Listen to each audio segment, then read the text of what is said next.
book launch of Healing and Peacebuilding After War, Transforming Trauma in Bosnia and Herzegovina, edited by Julianne Funk, Nancy Good, and Marie E. Berry. Today's event is brought to you by the TPO Foundation in Sarajevo, Bosnia-Herzegovina, and the Inclusive Global Leadership Initiative at the Sié Center for International Security and Diplomacy at the University of Denver, Colorado, USA. We are delighted to bring together the editors and authors for this multidisciplinary discussion about the roots and mechanisms of trauma created by war. We will spend the first hour and 15 minutes together as a large group, listening to a panel featuring authors Amela Puljek-Shank and Edita Colo Zahirovic. Then, you as audience members will have the opportunity to select to participate in a breakout session led by the editors and the authors for the remainder of our time together. The 3 breakout sessions will cover the topics: 1, incorporating trauma healing into peace practice; 2, women in peace building; and 3, lessons from Bosnia and Herzegovina. I want to review some housekeeping notes before we begin. For the best viewing experience, please select Speaker View in the top right-hand corner. In addition, we recommend selecting Hide Non-Video Participants, which is an option under your video settings on Zoom. Also, please note that you are muted and your video is turned off. If you'd like to ask a question during the panel, you can do so by using the chat feature at the bottom of your screen. We will do our best to answer as many questions as possible during the Q&A portion. Please note that your chats are visible to all attendees, and as such, we ask that all discussions remain respectful and kind. The host reserves the right to disable the chat or anyone's ability to post in the chat at any point if they are in violation of this policy. In addition, please note that this entire meeting, including the breakout sessions, will be recorded. To ensure that you do not appear in the recording, we recommend keeping your video turned off and your sound muted during the entire time, including during the breakout session. In addition, you can rename yourself to anonymous by right-clicking on your name, which will allow you to participate in the chat and Q&A sessions without revealing your name. If you have a profile picture in Zoom, you will also have to remove your profile picture in order to remain entirely anonymous.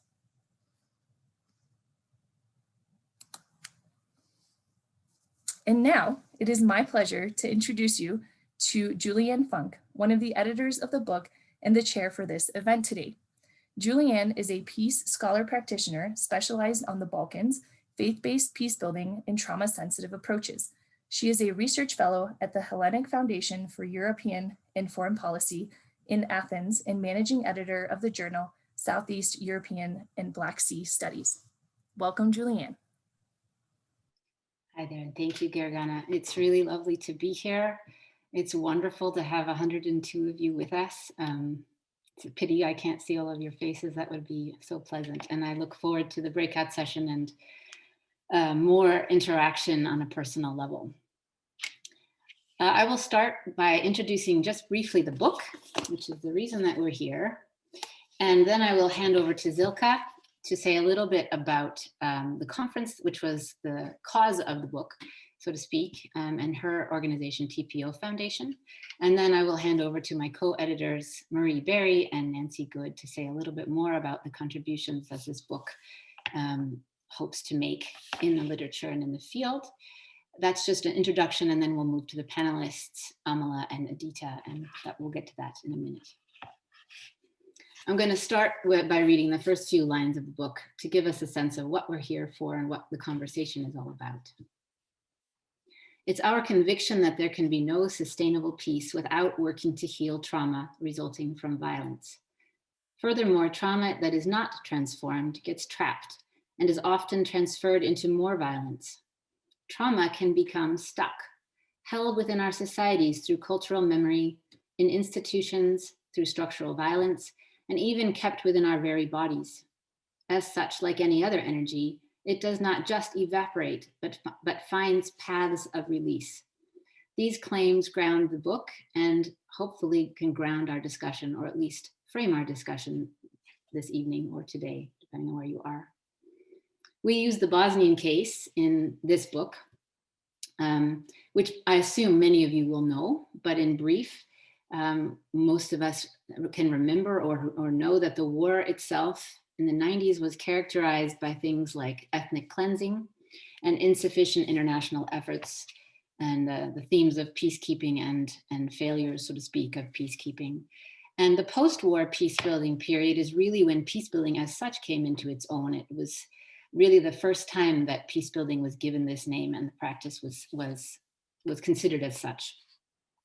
And despite all these efforts, 25 years later, we have some facts on the ground, such as there's geographically divided country in Bosnia today, there's political dysfunction, ethnic segregation, social distrust. And meanwhile, the last year's migration coming through the country itself, which has, at least in some cases that I have heard, really reignited and brought to the fore some memories from the people themselves of the wartime flight and disruption. And there's a lot of dynamics that therefore are going on still in the country. So that leads us to some questions that we hope to discuss this evening and that the book hopes to discuss, such as how does the legacy of war trauma underscore these dynamics in Bosnia and Herzegovina today? How might we design more effective interventions to address the still unhealed individual and collective trauma in Bosnia and Herzegovina? And what does the Bosnian case teach us about how to successfully conduct trauma-informed peacebuilding in the aftermath of other cases of violence? So we do hope that the case of Bosnia and Herzegovina is not a standalone, but really that this discussion here also takes into account other situations and lessons learned to take into other cases. That said, I would like to introduce you to Zilka Spahić-Ciljak, who is she was the reason that I got involved in this when she asked me to run the conference in 2016 in Sarajevo. Zilka is program director of the Transcultural Psychosocial Educational Foundation, or TPO, in Sarajevo. She has more than 15 years of experience in academic teaching and research and work in the governmental and non-governmental sectors, focusing on human rights, politics, religion, education, and peacebuilding. And I didn't write, but also definitely gender issues. Zilka, please tell us a little bit more about the background. Thank you, Julianne. And I would like to greet you all on behalf of TPO Foundation and welcome you to this book launch. So I will just say a few words about TPO because when we started in 1998 as part of the International Health Net TPO Foundation, we didn't know where we will end up.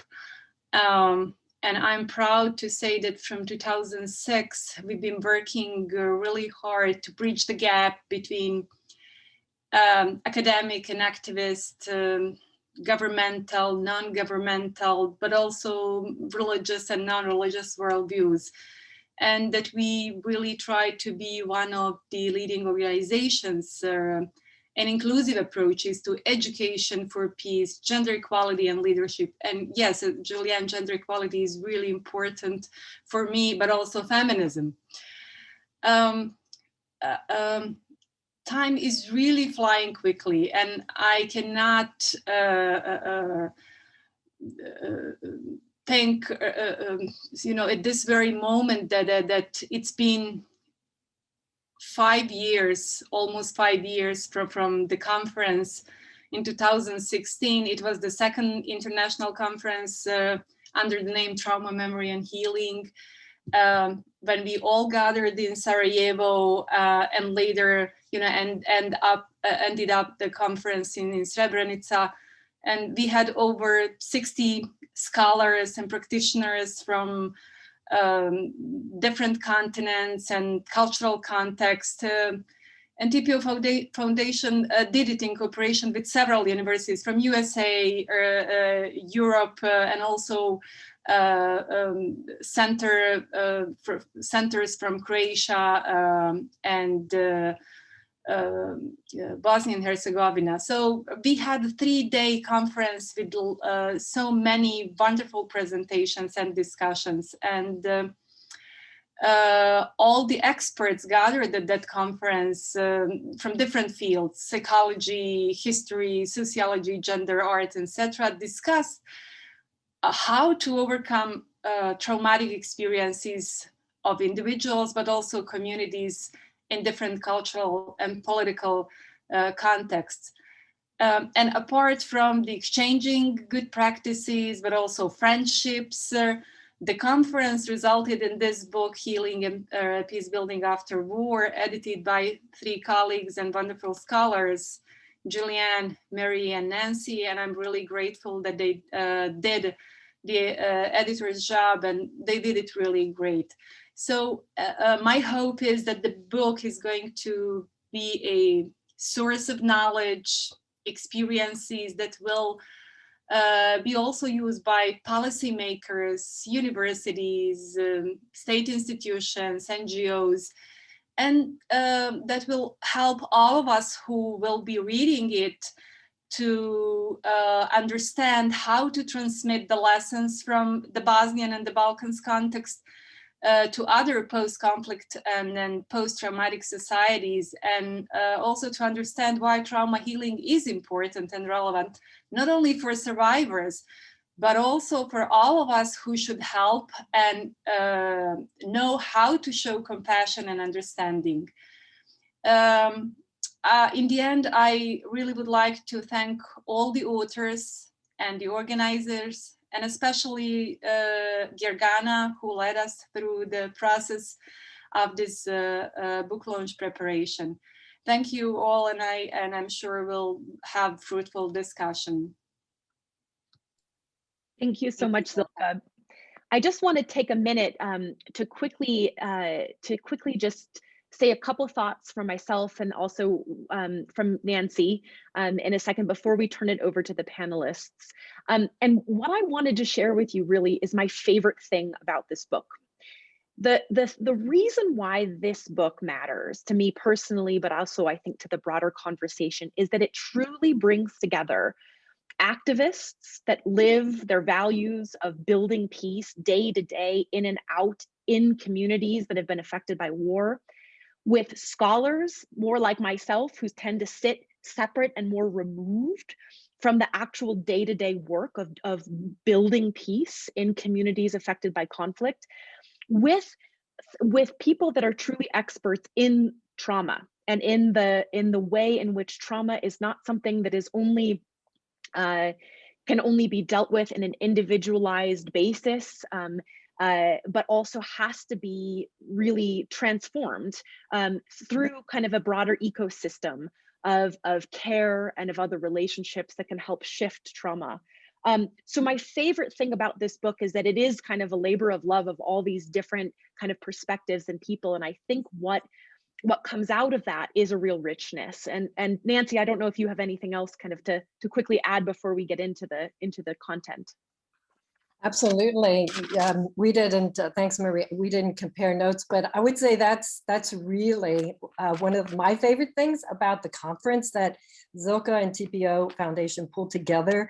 And also what I'm excited about, for our discussion today, that with Zoom and because of COVID, we can come together in this way for these 2 hours, and it's a reconnecting of us in the many ways that trauma after war has touched our lives, and where we continue to be wounded and trapped in the trauma, and also though to connect it with us encouraging each other about what has worked, what are some pieces that are working, and sharing that around the world, not only in the Bosnian context, but again, this way of sharing our knowledge, what hasn't worked very well, but for the most part, to going forward, to encourage us. We need the wisdom of the smartest people in so many of the different sciences of where trauma has touched us.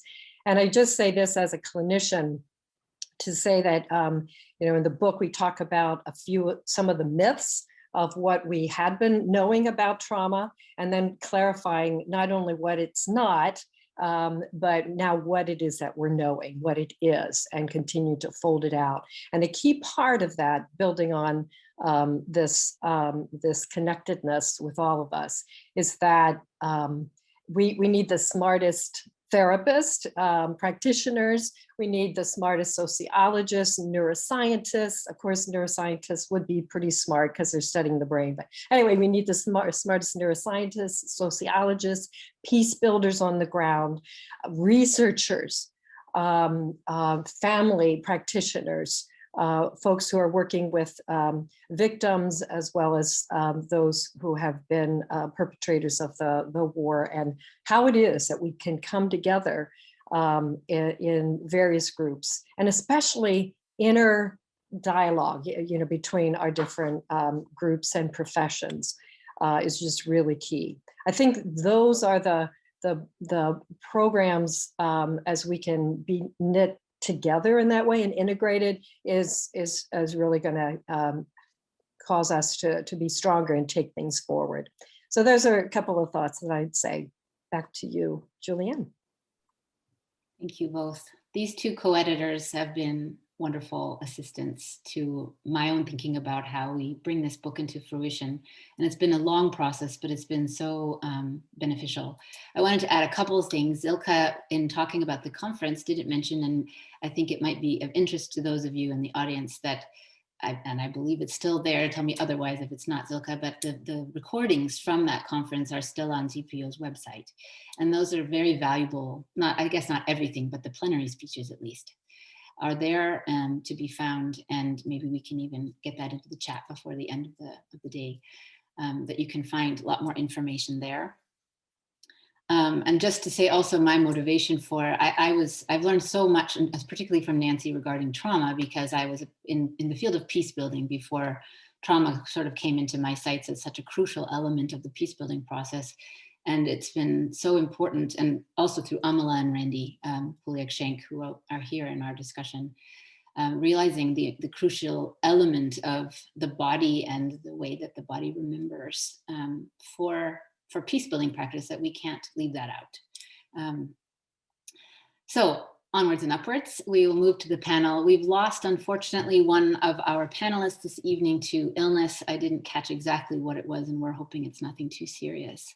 Borka Radic, she can't come, but we do have Amela Puljek-Shank and Edita Zahirovic with us today.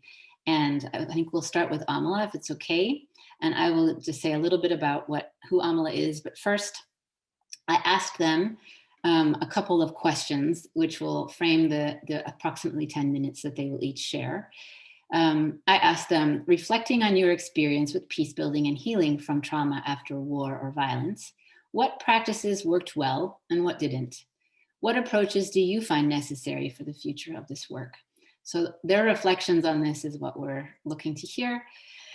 Amela, to say something about her, she holds an MA in conflict transformation from the Center for Justice and Peacebuilding. She is currently pursuing a degree in Gestalt psychotherapy and also works at the Karuna Peacebuilding Center in the US. She brings extensive experience from her years working with the Mennonite Central Committee in Europe and the Middle East. And I can say also in this field, obviously, trauma and peacebuilding. I hand it to you, Amela. Thank you, Julianne, for nice introduction and welcome to everybody. And as Julianne said, quite sorry that I cannot see the people. I saw some names that I know, and greetings to those that know me and that I know them. So it's we will catch up and check with each other on the Facebook. The questions that you, Julianne, posed, the first thing that I thought of, I can't start but not to reflect on the personal. It's the personal is the key for me.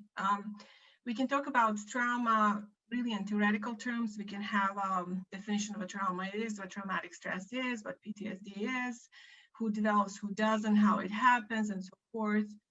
But what was significant for me in getting really into trauma healing and awareness work and connecting it with peace building, and actually to me, peace building is, just can't do it if you're not trauma informed. And I just cannot separate these two as two different. They're, to me, part of the one. It's a personal reckoning with my own trauma.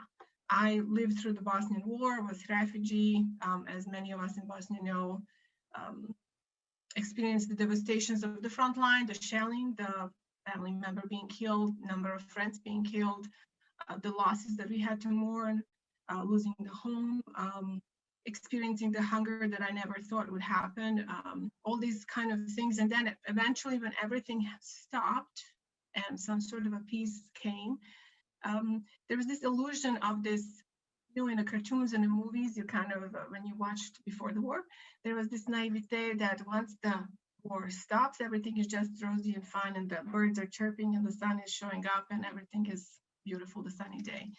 And there's this desire to go back to how it was before the war.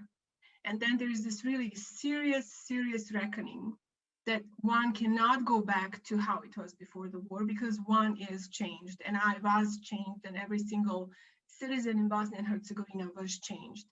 But it took me a while to understand that. And at first I was really hungry for peace.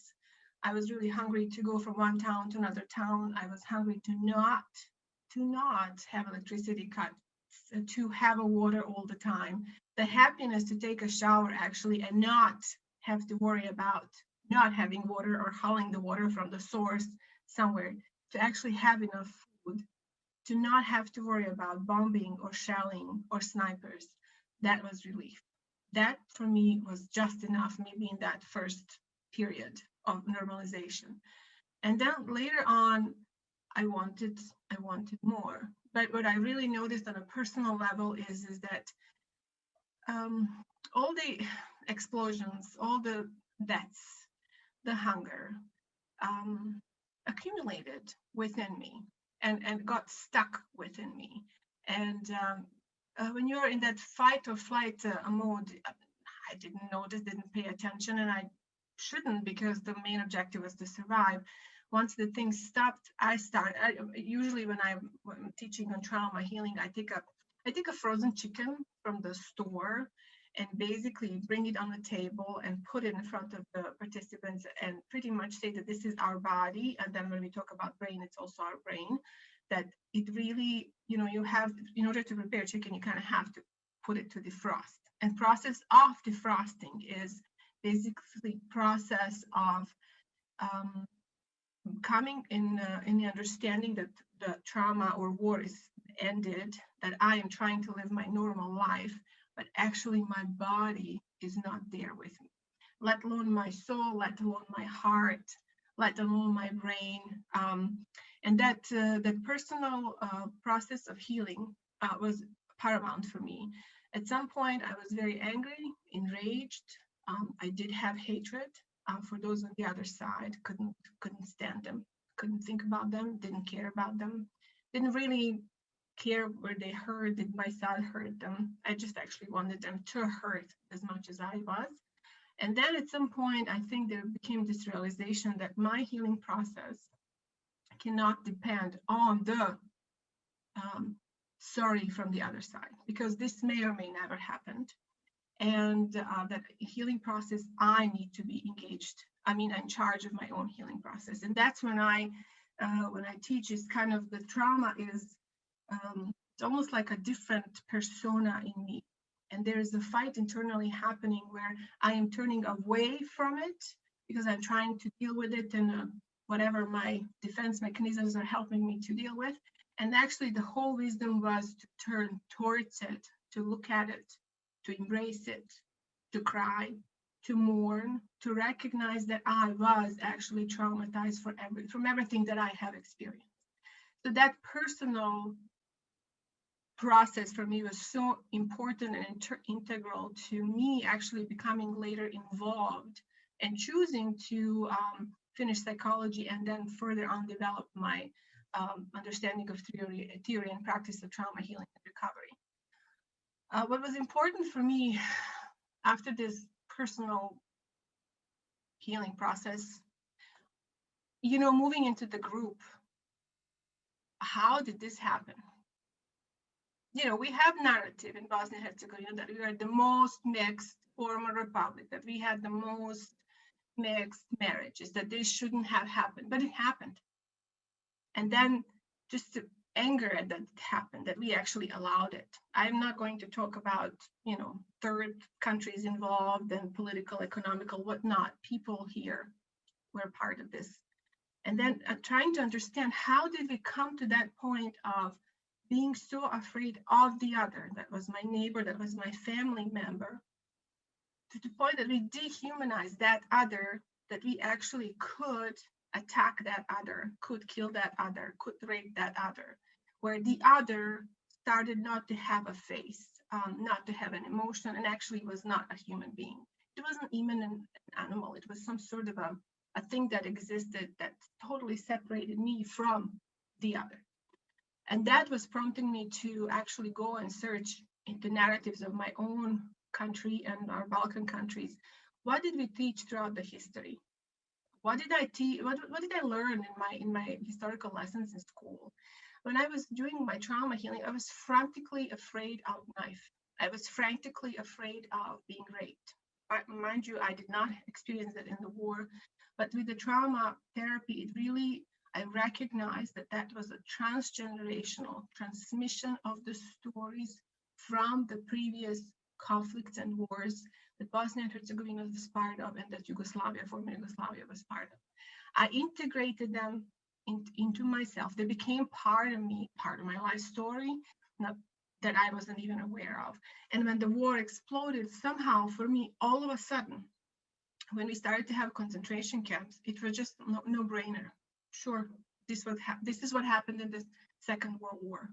Then when I started to be concerned, because we had to flee, that I might be raped, that had that shocking fear of actually experiencing that. In my course of working with the trauma, I recognized where that was coming from. So that it was important for me in this personal journey to also understand the group journey of my country and of the countries that were part of the Yugoslavia. I dove into the identity, into narratives, into transgenerational transmission of trauma, into victimhood, aggression, understanding how we stay stuck in the cycle of victim so that we are not able to move out of it, and what does it take, and how much strength and energy and power it takes for an individual level to move outside of the victim cycle into the healing process, let alone on the group level, and what a tremendous effort is needed, and how much support needs to exist in the environment for personal individual level to go through that process or to start that process, and let alone on the collective level. I really had the privilege to work with a number of organizations here in Bosnia, and some of them are Center for Peacebuilding from Sanski Most, Small Steps from Sarajevo, Sezon from Zenica, then partners that I worked with in Novi Sad, Center for War Trauma, a number of partners in Kosovo. And we worked on different teams and touched on different aspects of trauma healing. Some of the partners worked directly with former soldiers. Some of the partners worked directly with youth and women. And some of the partners worked with teachers, professors in the schools. And a trauma center in Bosnia and Herzegovina, Brado St. Anthony, had really worked quite a lot with the very mixed population. And the main goal was to bring the awareness and understanding of what is trauma. Because I remember when we started to work in trauma on trauma concepts in 2003, 2004, I was told people in Bosnia and Herzegovina are not traumatized. They're totally fine.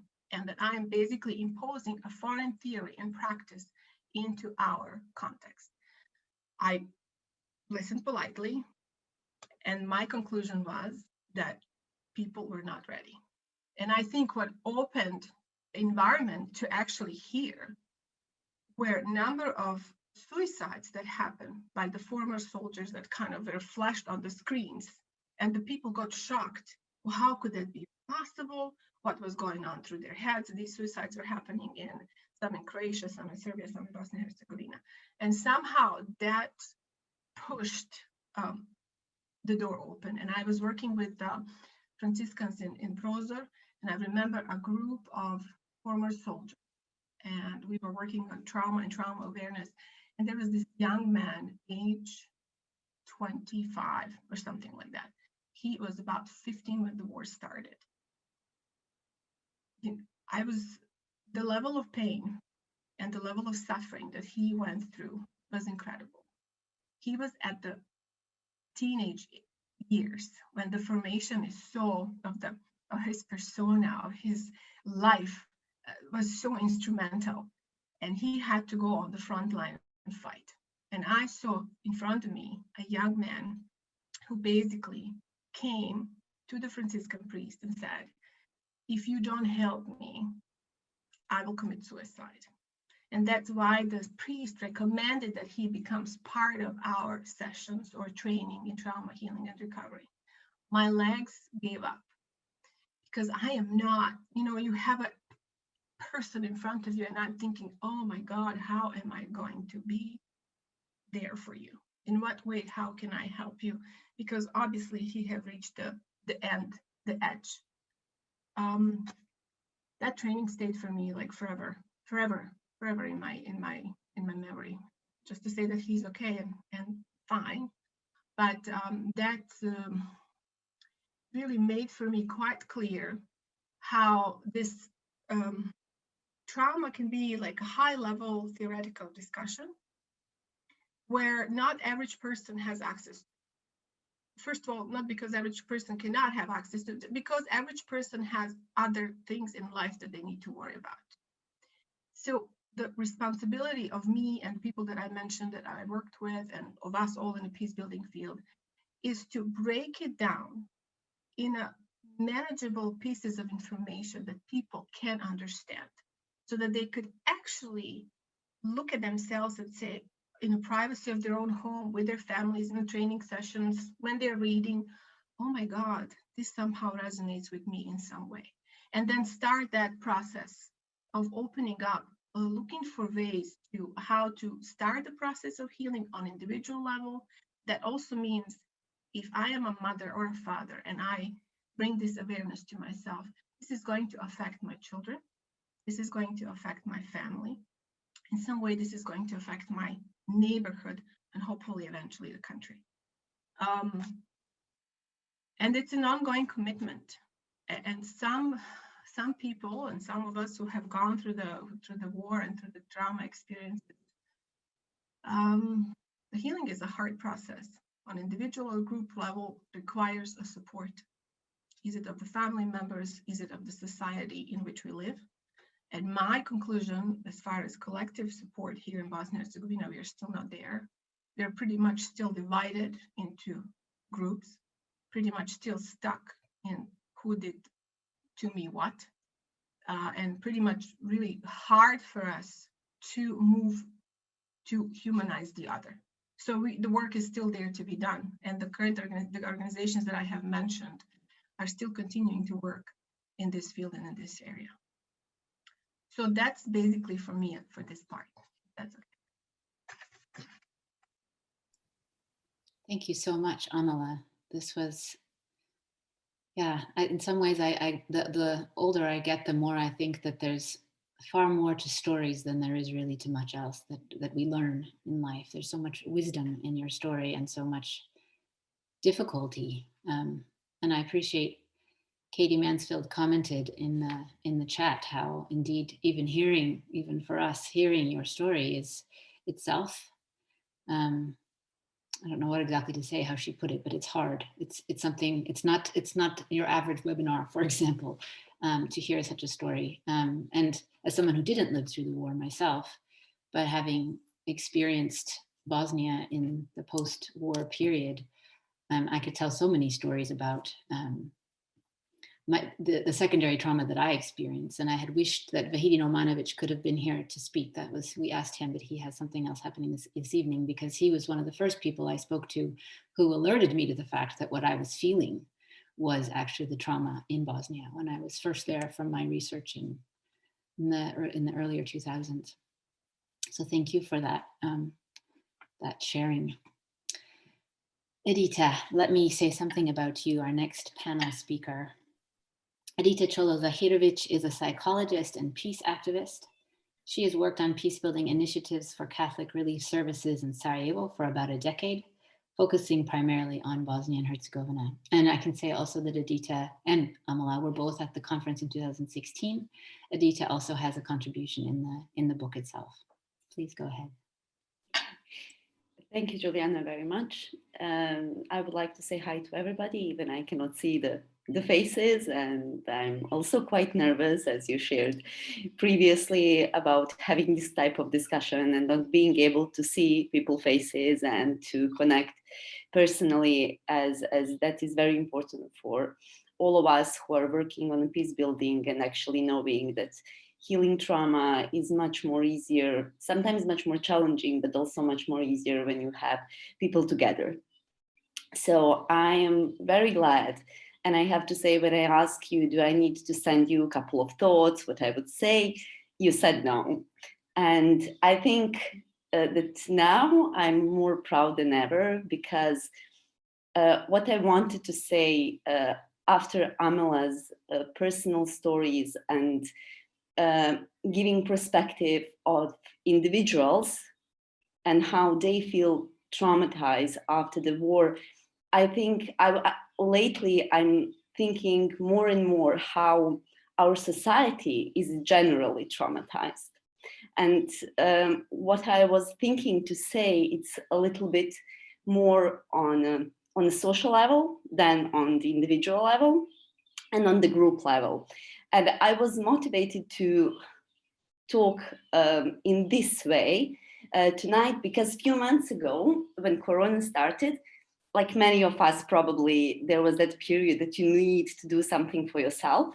I said and decided to reduce the time I was spending on Facebook, different web portals, and instead of that, I will start reading books again. So that was my decision during Corona time.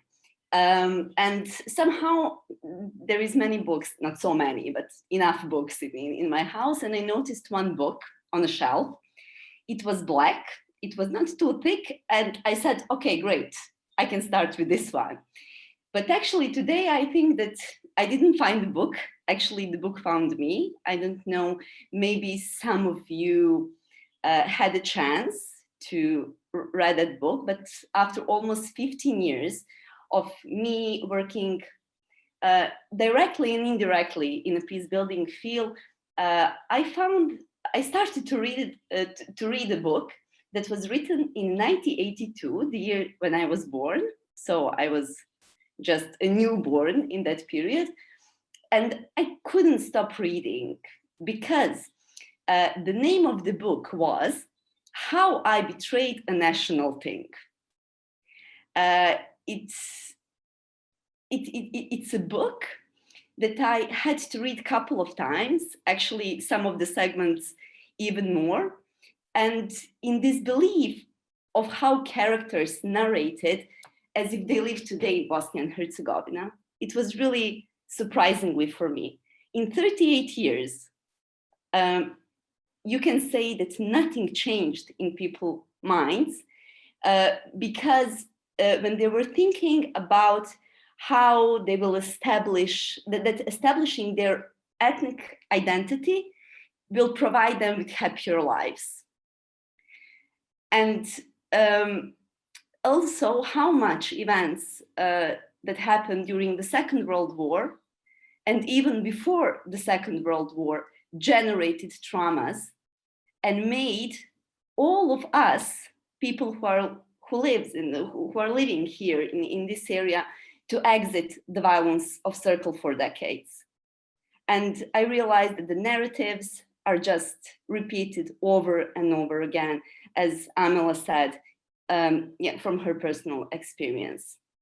So, and then when you work for so many years in a peace building, you may think that reading such a book could be disappointing for me, or maybe demotivating at some point, because in almost 40 years and almost 25 years in post-war times nothing changed in these political narratives.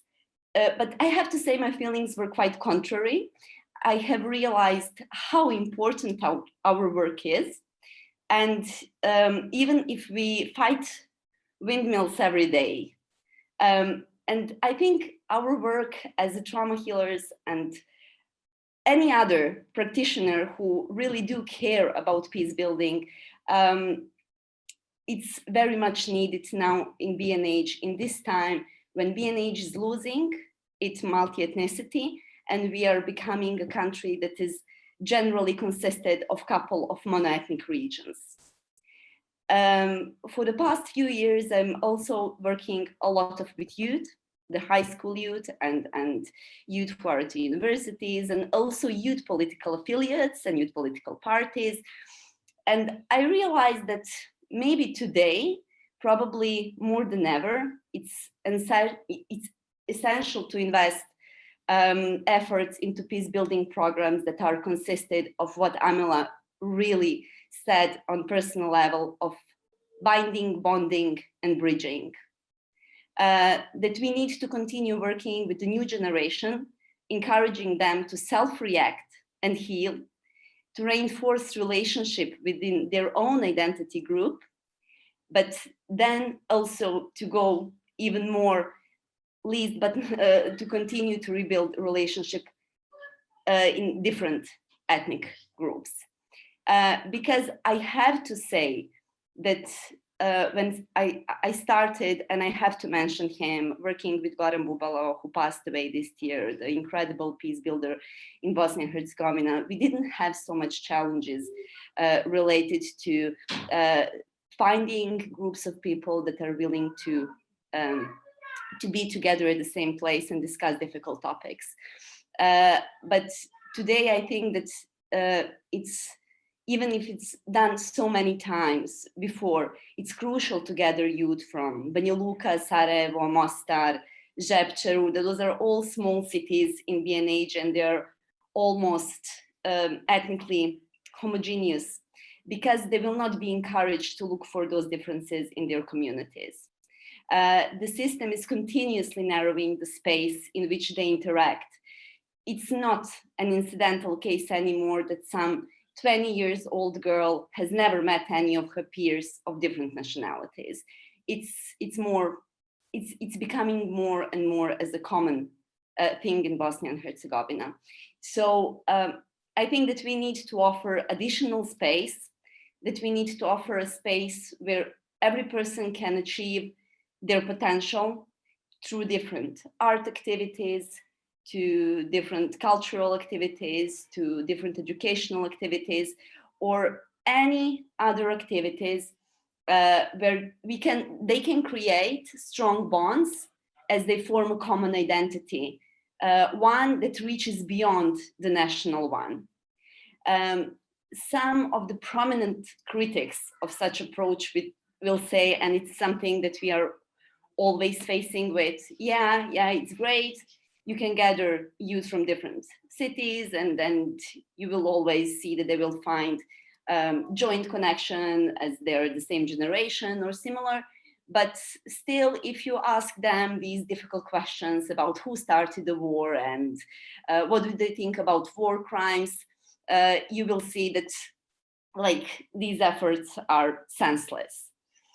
But in my practice for these years I have been practicing peace building, I think that when people are saying these things to us, actually they're saying as a deeply traumatized people, because they will not let anything upshaken the way how they're functioning today. And as Amela said, we are still a country that is searching for the best way how to heal our traumas. But when you work with these young people, and probably many of you will also know, to heal their personal or collective traumas, I have so many examples of how participants after these joint events stayed in contact, started new relationship, build new hopes for themselves. Actually, as if you are considering that from the perspective of the cognitive behavioral therapy, you can see at first their cognitive change, and then you can see their behavioral change that is there. So I just want to say that we cannot forget the new youth generations, that we can use our experience in what worked well. And also we need to continue to provide a space for them to develop. And they will do that because they have a great potential, but just need a little bit of help on the way. But another thing that I want to emphasize, because Juliana, you asked me about what are important practices we can say. I think that oral history of war victims is something that we cannot stop doing. It has been proven many times that such events generate enormous empathy and understanding of others to deconstruct our beliefs and thoughts. Our research under the project and evaluation always shows that the public speaking events, which I'm mentioning in my section of the book, and also some newly introduced methodologies in the project, they are not new methodologies, such as living libraries, undoubtedly support developing healthy relationship across different ethnical and religious groups. And as I always think that we can do things better, when you said like what's not working well, actually I decided to say a little bit something about us, about people who are doing peace building and trauma healing. I think that we never achieved crashing the strong ties of ethno-nationalistic policies in Bosnia. So that is something that we were trying to do, but actually somehow we are never succeeding. In general, when we are looking back and see what is our great success, we can say that we really can and are influencing people on their individual levels, but we have a less impact on building healthy relationship between citizens and those people who are authorities or people in power. So why is that so? There is so many reasons, but it's crucial for peace building. It's crucial for creating a space where people can really relax and think about their own trauma and not be in some kind of position all the time to expect that something bad will happen. And even the peace building, what I want to say that somehow our strategies that we had to impact the wider BNH societies are not as well successful. We are at some point reached small groups of people, if you look in general, and we haven't succeeded to reduce the structural violence, and despite so many civil society actors that we have here. So sometimes, in my opinion, and we can discuss that as well, I think that we as peace builders failed to build solidarity and loyalty among us, which is very much needed because we have our wounds and we need to heal personally and professionally. And we need to be focused on dealing with our own traumas. So I believe that it's of a great importance as well to stop implementing peace building projects, but rather to start establishing unique and joint initiatives and actions to become stronger enough and influence those in power for reaching social justice. And I know that often, professionally and privately, people will say to me, oh, you, like as peace builders, you are not so strong. Like people in power are like, who rules? You don't have a chance to do anything. But I think that's like the worst thing that people in power at first, but then also our fellow citizens could do to a peace building, to tell that we need to conform our ideas and our hopes to reality. Because peace building is the opposite of accommodation. It's full of potential and it's full of change. So I think that now we are in a period where we need a lot of people with great hearts and even bigger minds to continue peace building work in Bosnia. So that's from my side. Thank you, Edita. Thank you so much. So much wisdom in your reflections as well about, and I really appreciate your critiques. It's hard to critique our own field, isn't it? It's hard to critique the things that we're doing because we want, if for no other reason, for our own selves, to believe and keep pushing. And I'm afraid if I critique myself, then will I not undermine my own motivation? And it's not true. We need to always be seeing where we can go to. Thank you so much for really being at the edge of these actions and being able to see that and share it. Amela and Edita, do you want to respond at all to each other before we open the floor? There's already at least one question in the chats, but you certainly may feel free to respond to one another. I mean, from my perspective, I just want to say that we nicely build onto each other without even knowing. So it was a nice way of connecting the two inputs that we had. And I was thinking, oh my God, this could go in so many different topics and so many different directions. When Edita was talking about oral history, what I have noticed that each of the groups in Bosnia and Herzegovina has an experience, a trauma that resonates with their group. And that narrative is forced to be the narrative for this or that group. And any other narrative that is not elected by the group as the main traumatizing narrative from within the group is dismissed as not worthy enough of public recognition and empathy and acceptance on the group level. And there is the conflict between the groups openly, but there is of course a conflict within the groups where it's really clearly communicated what is the worthy narrative of the group's attention and compassion, and what other narratives are there that they cannot be in a public space. And to me, that is a re-traumatizing of its own group and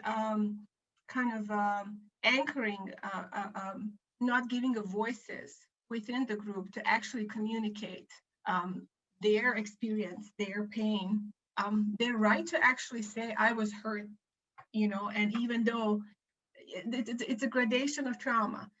Somebody's trauma is more tragic, and somebody's trauma is less tragic. And we all know in the field that there's no such a thing.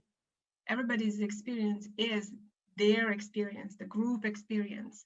There's no more or better traumatic experience, for lack of a better word. And that closes the public space, the open space in Bosnia and Herzegovina, and I think the experience is similar across the world, for any communication within the groups, and let alone between the groups, which then shuts people's mouths and not allows them to speak their truth or to be acknowledged for the loss that they have gone through and the experience that they have gone through. I think we lost Edita, if I'm correct. She's just come back in, I think, I hope. Thank you, Amela. I find that it's discouraging to hear what Edita was saying, which I know also, that the mono-ethnic geographical spaces seems so much stronger than these, I don't want to say little initiatives because they're not little, but individual initiatives addressing individual people to come together and meet. And I asked myself, yeah, but how's that going to when is it going to be enough to have this?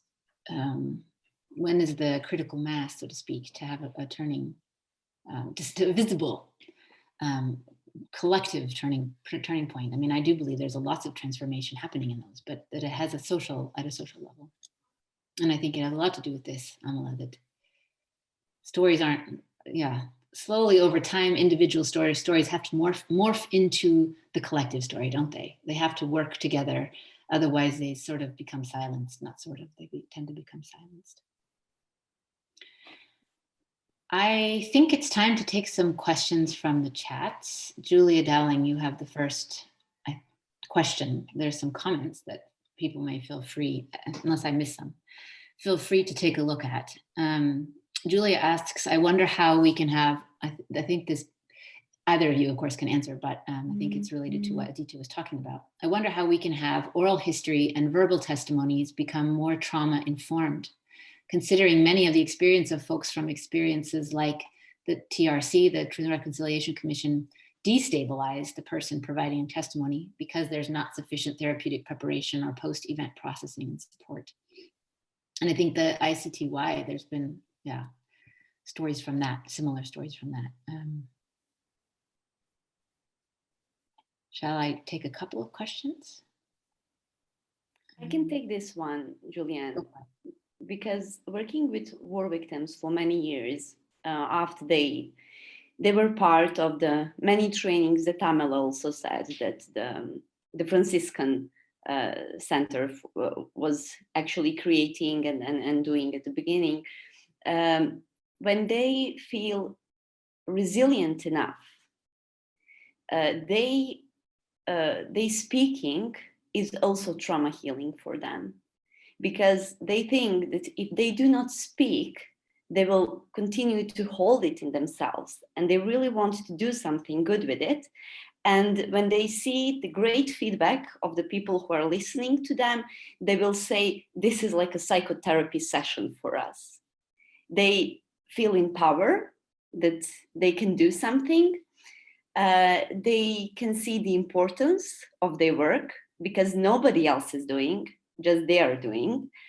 And also they became as a member of one very specific group of other war victims, where war victim identity is the first, not the ethnicity of them. And I think that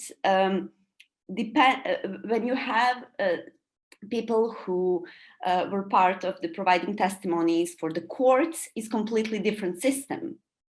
But if you share your own story in a very warm way, that you don't need to think if I say something wrong, it will ruin some case or something like that.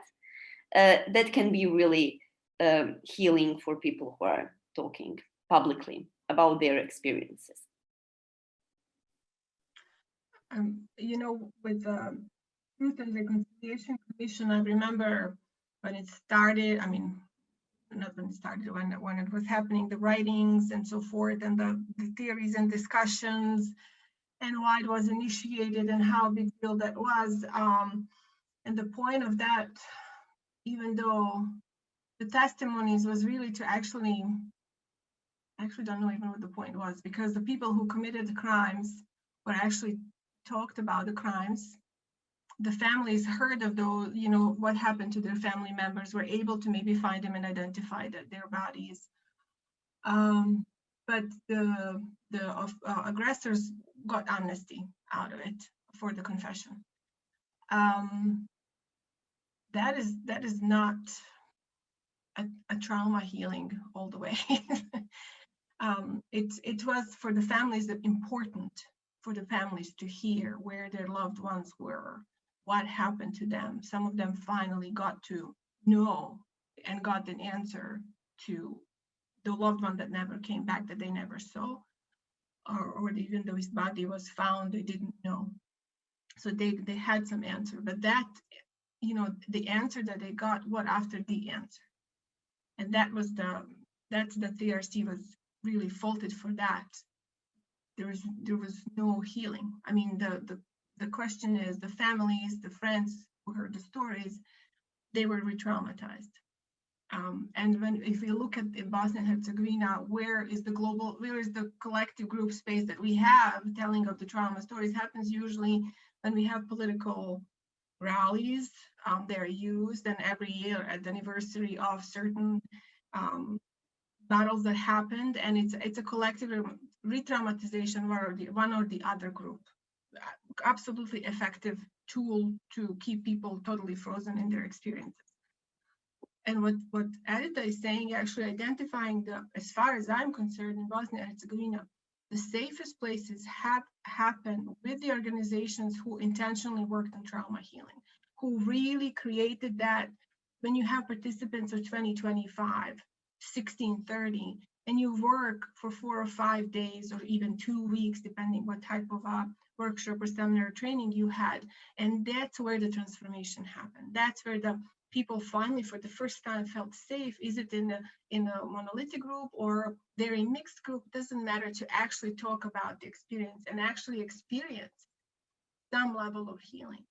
Some of them continued to have a personal therapies to kind of further their process of healing. For some others, it was just so important to be part of the group where they finally were recognized that they're not going crazy, that they actually, what they experienced actually is true.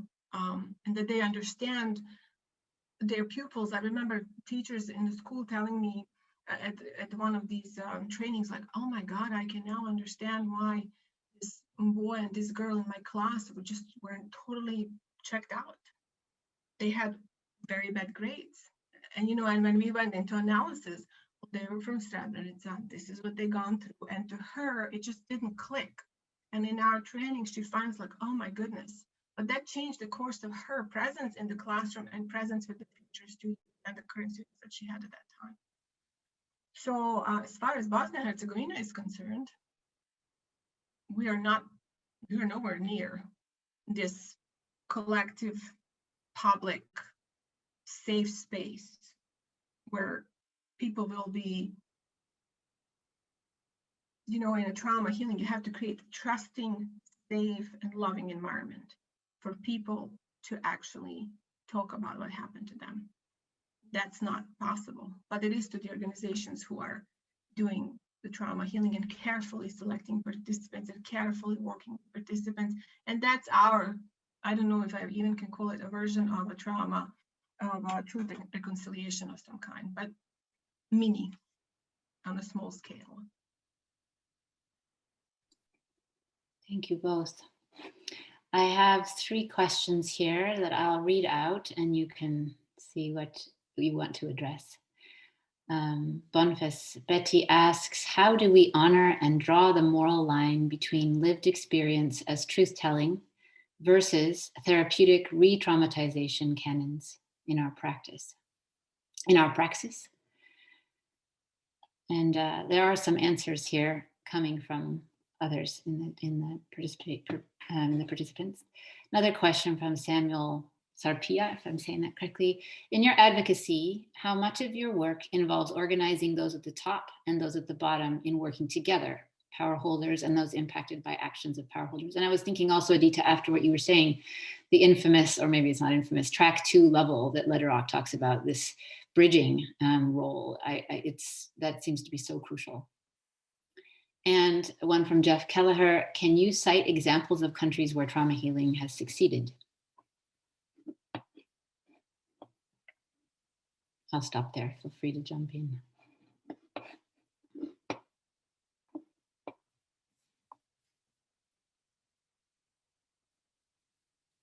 Edita, I can't hear you yet. Sorry, can you turn your mic on? If you want to respond. I always forgot that. Like, you forgot them? I think that it's not that we failed on trauma healing, but I know that trauma healing programs in BNH were very intensive just after the war, and they were mostly related to help people who flew to Tuzla and survived genocide.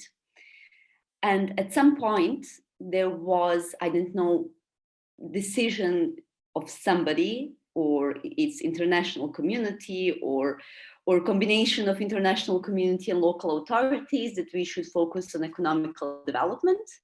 And then the programs of trauma healing stopped. There was no money for them for, I think, almost 10 years, if I can remember. Maybe, Amela, that's the period when you experience that people are not ready to discuss about trauma.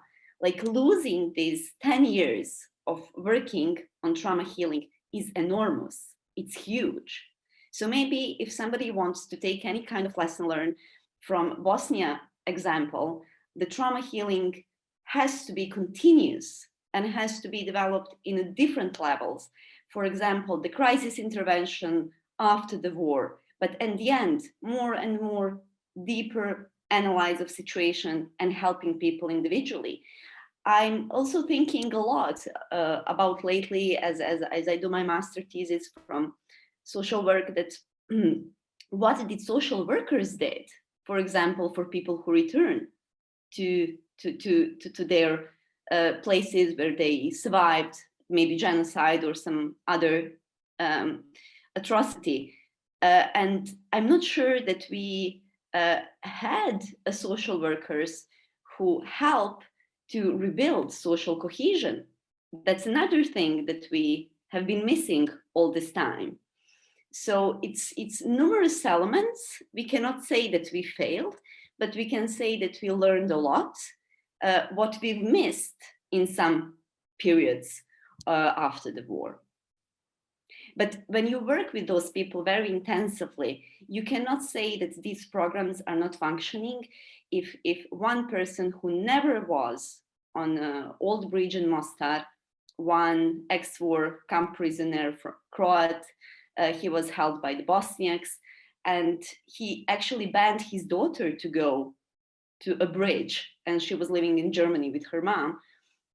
And when he is, and one day he decides and he say to me, okay, we will go together. So this will catch up another question that is also something that motivates me to continue doing all these things, these small stories, but they're not small because he's influencing his local community for many years and trying to change something.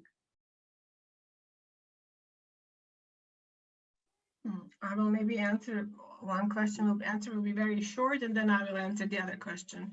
Can you cite examples of countries where trauma healing succeeded? I can't. And simply because I just can't. I might be uninformed, and if somebody has the examples. I mean, this is trauma healing in terms of on a group level, like on the level of whole country, where the whole country recognized the conflict that happened, and it took responsibility and integrated the trauma and the recognition and awareness and started the program, and the whole country turned into I honestly don't know. I would like to look at the experience of Norway and Sweden and Finland, because somehow they seem more peaceful than the rest of the world to me right now. But I just don't know. And what I'm saying this is there's always groups, and one group might think that the country is fine and okay, and that everything is okay, and that they're healed, and the other group there might not feel, and therefore my answer is I know of examples, but I don't know. And the very important concept in trauma healing is the word healing is heavy laden word, and when somebody's transformed, when you heal, you're transformed by your trauma, meaning I was changed forever, and I became a better person, even though the experiences were awful. The word integrated is a key. Integrated means and meant for me that my trauma was not in a forefront in my head or in my heart or in my soul. I was not losing sleep over it. I was remembering what I have survived and remember what I have survived, but it does not hurt. And it does not hurt, not because I'm denying it or I don't want to think about it. I really worked on it to understand why it hurt. And when I say I worked on it, named my losses, mourned my losses, cried my pain, expressed my rage. So this integrated is so crucial. That is actually what it means to be healed from the trauma. Trauma doesn't go away. it does, I mean, the experience doesn't go away. It's part of us forever. Unless we have amnesia and don't remember, it's the only way where we will not remember. The key is how we have dealt with traumatic experience 1, 2, or 3 in our life, or in our lives on a group level. Did we integrate it, if I may say, constructively or destructively? And to me, on a collective level, when we work in terms of, or, you know, in small groups or big groups, it is always important to, first of all, for us who work in the field of trauma healing and awareness, to take responsibility to do the work with integrity, with responsibility, with ethical and moral responsibility towards the participant, because the point is not to re-traumatize people. Point is to open space for healing. That is the oath that all of us need to subscribe to or live by or practice in our life. That's number one. Number two, every person that comes in to be part of the groups that, you know, Edita is leading or that I was leading, or the seminar, or the people come because they want to come because of the topic of trauma healing. But there's also personal responsibility for each individual to recognize how much is, when is too much, and to say, hey, you know what, I trust you as a leader in this group, but I really, this is going beyond my capacity or ability to be present with you in this process right now. I really need to close, and I really maybe need to have a distance and leave because it pains me too much, or I cannot hold it too much right now, or I cannot be with you in this space right now. And I'm answering the question, lived experience is the overriding imperative, because the question was, what the person was trying to ask, if I understood correctly, is how to do trauma healing without, and how to do a truth telling without re-traumatizing.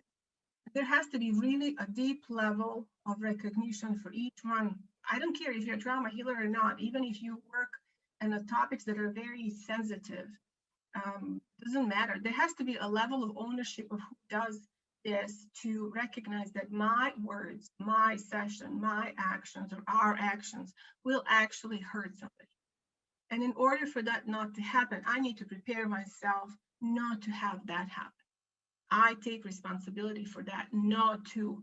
But in order to be, you know, this shouldn't be done by people who are not, what do you call it? I don't want to say professional, who don't have a understanding of what re-traumatization means. And looking at our politicians, they're all trained very well in re-traumatizing. They have that PhD, not once, but 10 times over. So they're the first group that shouldn't be doing that. But obviously they're taking freedom and doing that on a daily basis as you're watching the TV. Yeah. Thank you. I am really sorry to stop this particular round because it's time now, but the good news is that we will go, for those who can stay and wish to stay, we will go now into breakout sessions, 3 different breakout sessions, and that will be a lot more interactive because we won't need to, you won't need to chat to ask questions. You can, of course. So I want to close this with a great big thank you. Yeah, as many of the comments have said, this is powerful, and the comments themselves are its own wonderful discussion about what's going on in this field. So please do feel free to read it. The next thing that I need to say before I lose you, because some of you might not stay for the breakout session, which is that this book is expensive, and I apologize for that. I didn't think it'd be that expensive when we decided to go with Routledge, but there is a 20% discount with a particular code, which will be sent to you by email and will be posted by Gergana as soon as I stop talking. If you want to try and purchase it, the Kindle version is certainly much cheaper. And otherwise, I encourage you to ask your libraries to purchase it, to have it available to students. And we'll come back the last 4 minutes before the hour. So we'll round up at that point, but I wish you a good discussion. a profitable discussion in a little bit smaller groups about the themes of incorporating trauma healing into peace practice. That will be group 1 with Nancy, Amela, Katie Mansfield, and Christina Hook. There will be a second one, Women in Peacebuilding. These are somewhat based on the book's organization and somewhat not. With Zilka, Marie, and Jessica Smith, who are all authors writing on those topics in the book. And then Lessons from Bosnia Herzegovina, which will be with Mina Rauschenbach, Stephanie Edwards, and Randall Puljek-Shank, who will also speak as a guest. He hasn't written an article in that, but he brings valuable experience, and myself. Well, I don't have a lot to say, which is a good thing, because a lot of speaking, which is really not very doesn't remind me of the approaches that we would often use with regard to trauma, but hopefully this is anyway informative. We want to just thank you for being here. This was my first Zoom to organize, and I was nervous, so it seems to have run well, and I really, really appreciated the contributions and listening. As I said, there is this discount for the book if you would like it, and the recording of both breakout sessions and the main session will be available on I believe on TPO's website, and certainly on the Sié Center's YouTube channel. And I believe we can send that out also with the email that will go to you with this information, so you don't have to write it down right away. Marie or Nancy, do you want to say a last word? I'm finished. You know, I just wanted to just quickly draw everyone's attention. I had the great privilege of writing the conclusion for this book, and as such was really forced to kind of think about what were some of the themes that wove through the different chapters and what some of the real takeaways were. And in just 30 seconds, I want to share them with you, really as an invitation to pick up a copy of the book and use it, and see how it's useful for this work in your own context and your own work going forward. I came to this project, not as somebody who lived through the Bosnian War, but as somebody who is the daughter of a Vietnam draftee when he was 18. And so for me, this idea of intergenerational trauma is a personal one, and is one that motivates a lot of my scholarship. I also reflect on this as an American, sort of living and sitting in Denver today, on Cheyenne and Arapaho and Ute land, and living in a country that is built on a legacy and of a system of enslaved labor that are really the kind of origins of trauma in the United States. And so I think so powerfully that what so many of the lessons that we heard, see in the book and heard in our discussions today, they extend and relate to other contexts, and I hope we can learn from each other. So the three kind of themes that I just want to offer are as follows. The first is that sustainable peace building requires individual and social healing that addresses trauma at its core. The second is that multi-perspectivity and multi-directionality, complexity, acknowledging and giving space to that complexity of trauma is essential. And finally, the body matters for thinking about trauma, and the arts can help bring the body into this process of trauma healing and trauma-informed peace building work. And so kind of drawing in creativity and changing the cycle through the arts and through embodied processes is really something that comes out of all of the chapters. So it's my deepest gratitude to all of the authors for being here, to all of you in the audience for joining us and for sticking with us for the last 2 hours, and to my fellow editors and Zilka for making this book a reality. I'm really grateful and happy that it's out there in the world.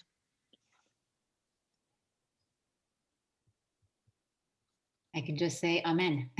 Thank you, Marie, and thank you all. We hope we cross paths with you somewhere, someday, and hopefully sooner than later, given our current challenging situation. And thank you all for all of your additions in the chat. That's also a great resource for us. Thank you, everybody. Thank you, everyone. Thank you. Be well. Let's stay in touch. All right, take care. Bye. Bye.